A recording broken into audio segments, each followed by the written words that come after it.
Association for the Advancement of Black Accountants of Southern Africa, Abasa, is set to hold its annual convention next week. This amid its call for inclusive social accountability and ethical leadership in the country. For more on this, I'm joined now by Abasa President Linda Maqoma, who joins me now for this conversation. So, social accountability, Linda Maqoma, it seems that is the theme that you want to push forward with as you head to your conference. It says to me you've identified a certain gap in our society, and you believe that there's a role for accountants to play in entrenching that. What is this gap, and how do you hope to plug in as far as that gap is concerned? Thank you, Tula Sizwe, and thank you to your viewers. Good afternoon. Really, Abasa's call is anchored around the need for ethical leadership.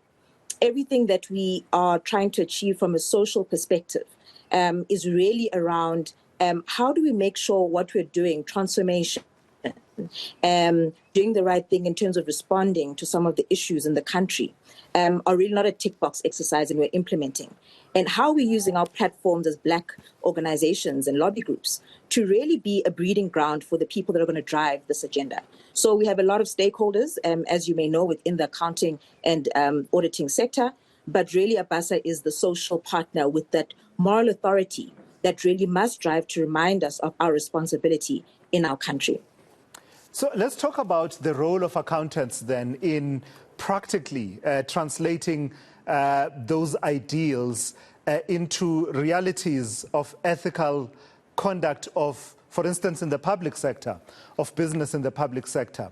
What are some of the trends you are noticing in terms of the ease with which they're able to infuse their spheres of influence with those ethical ideals, or the difficulty thereof? What makes it easy? What makes it difficult in the current context?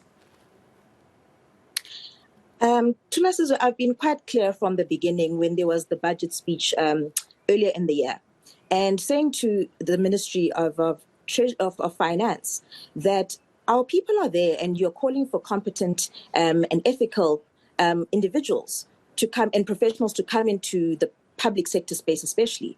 But the environment, if it is not conducive for people to do what they were trained and are called to do in terms of the code of ethics that our accounting bodies are calling our people to live up to, then we do have a problem, because we're going to lose the individuals that are going to drive this. And we talk about rallying a critical mass. But remember, in practicality, and you ask about a practicality, I'm a mother to a 10-year-old. And if I go to a space and it's hostile and I'm thinking about doing the right thing, or do I leave the space, for my safety even? These are some of the realities. I mean, has talked about the whistleblowing and how do we protect whistleblowers. Those are some of the practicalities and the real dangers that our people are thinking about when called to be ethical and just do their jobs. So we need to be partnering with organizations that are finding the solutions. And our upcoming conference also looks at how do we harness this attitude and culture of ethical leadership and leadership excellence, in all that we do as accountants. And we are placed in the influential places, Tula Sizwe. CAs and accountants are sitting as CEOs and CFOs of spaces. They are sitting as financial officers in local government, and that's where the problems are arising. How do we create a culture shift? And how do we also do that in terms of the people with the control of the environment that can allow our people to do the right thing? Yeah, and I'm wondering if you have any ideas how, because as you say, a lot of the times your members and people in the accounting profession, as you rightly say, they're at the coalface of, for instance, public finance management. And as you say, they're sometimes exposed to things that, their consciences move them to say, actually, this shouldn't be happening, this is not right, with the results that you see from time to time. So how do we then entrench that? How do we get them to be at a point where, it doesn't pose the risks that you just described now, risks to their lives and livelihoods, to do the right thing? The simple one, Tula Sizwe, consequence management. We have heard the findings from the Zondo report. We are looking at a looming grey listing and the threats to that and how it impacts our economy. But really the calls to say, what is this country doing to respond to some of these concerns and this looming economic impact of a grey listing, for instance. So until South Africa is seen as a government and a state that responds to some of the things that internationally we are, being put in a list that makes us risky, if we are not responding appropriately and through taking the right action against people who have been found wanting, then we're going to continue in this trend. And that requires leadership, which goes back to what I said in the beginning, that until we get back to that ethical and leadership excellence and people who are deliberate about implementing the things that take us back to realizing that actions have consequences, we are then going to create a culture that says, I likely don't want to do this because of the consequences that I know are going to happen. Yeah. But that requires leadership work. And just broader than just the public sector, a few years ago when we were seeing those scandals, those accounting scandals, those auditing failures that we were seeing in the various institutions in our country, and we can name many, many of them. KPMG were in the news, Deloitte were in the news at some point as well, around various scandals as well, and others that dropped the ball at various points in many ways.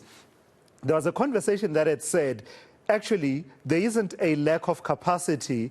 We could easily raise fresh capacity that would plug the gap that was there. Did that materialize for your members as Abasa? I remember you were among the people who were quite vocal about the opportunity that crisis presented for us as a country. Capacity, we do have it. We just need our people to be there doing the right thing. And we are also increasing that capacity to Lasizwe. And that's why even the conversations in this upcoming conference are looking at things like, how are we increasing the pipeline? How are we making sure that the people that sit in the spaces that should be preventing some of these things are well groomed to understand the mandate and to understand that everything we do, whether we're in private sector, public sector, is for the public interest. And I think the Office of the Auditor General is really talking about a culture shift.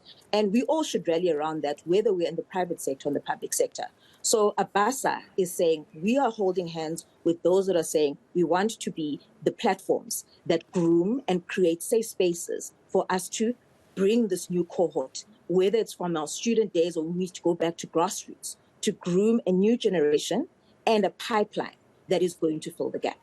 All right, I've got to thank you for your time and your insights. I can imagine it will be a buzz with these kinds of conversations at your annual conference there. That's Linda Maqoma, who is president of Abasa, speaking to us ahead of their annual conference that is coming up, I think it's the 27th to the 29th of October, if I am not mistaken. Yeah, that's what it says where I'm looking, that it will be taking place in Cape Town.